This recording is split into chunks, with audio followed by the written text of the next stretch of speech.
A day in my life as a small business owner na may-ari ng mga vending machine. Bukod dito sa food and drinks, meron pa po kaming ibang vending machine na minamanage like yung mga toys at yung mga cash in and cash out. Sagutin ko yung mga tanong nyo, comments, message na napakadami tungkol sa ating food and drinks na vending machine. Regarding muna dito sa ating kita, wala po tong fixed na kita. So depende po yan sa location, kung malakas or hindi yung napwestuhan nyo. Sa rent naman po ay depende din po yan sa usapan nyo nung mapepwestuhan nyo. Paano ba ako nakahanap na napagrentahan ko? Nagpasa po ako ng madaming proposal sa mga schools, sa mga ospital. Nagtiyaga at naghintay lang din po ako na meron akong mapapa-oo na pepwestuhan. Next na question, saan ba ako bumili ng ating vending machine? Direct po ako sa China nag-order. Galing po sa app na Alibaba. Pwede nyo po yung i-download sa cellphone nyo at mag-scroll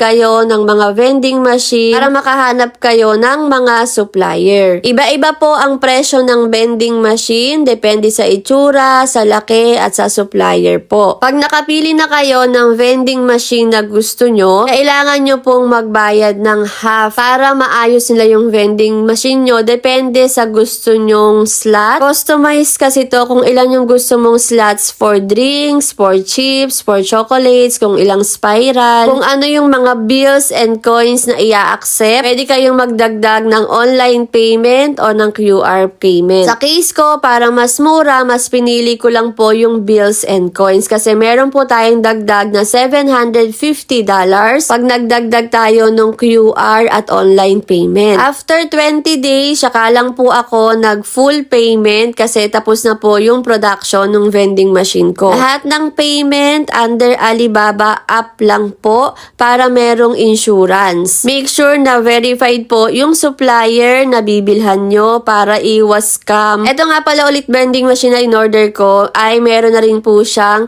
logo ng aking business. So, libre na po siya. Nung nagkaayos na kami ng supplier, okay na, tapos na yung vending machine ko. Next step ko naman po ay maghanap ng magta-transport ng aking vending machine from China to Philippines. Hindi po siya madali kasi marami po tayong kakausapin. From warehouse ng China to Philippines, sa customs, marami pa po tayong babayaran bukod sa vending machine itself. Yung transport pa lang po ng isang vending machine sa case ko ay inabot na po ng 30 to 35K. Iwalay pa po yung transport noon from warehouse to warehouse mismo namin. Sobrang dami pa po kayong mga expenses bukod talaga doon sa presyo ng vending machine na makikita nyo doon sa Alibaba. Kaya yung mga nagbebenta ng vending machine dito sa Pilipinas ay doble ang presyo kasi doble din naman po kasi yung effort nila. Tapos sinasagot din nila yung maintenance. Unlike sa ginawa ko na direct, mas mura, kalahati yung mura, pero ako po yung bahala sa maintenance niya. Pag nagkakaproblema, sariling problema ko, sariling ayos ko sa vending machine po. Example sa mga problema is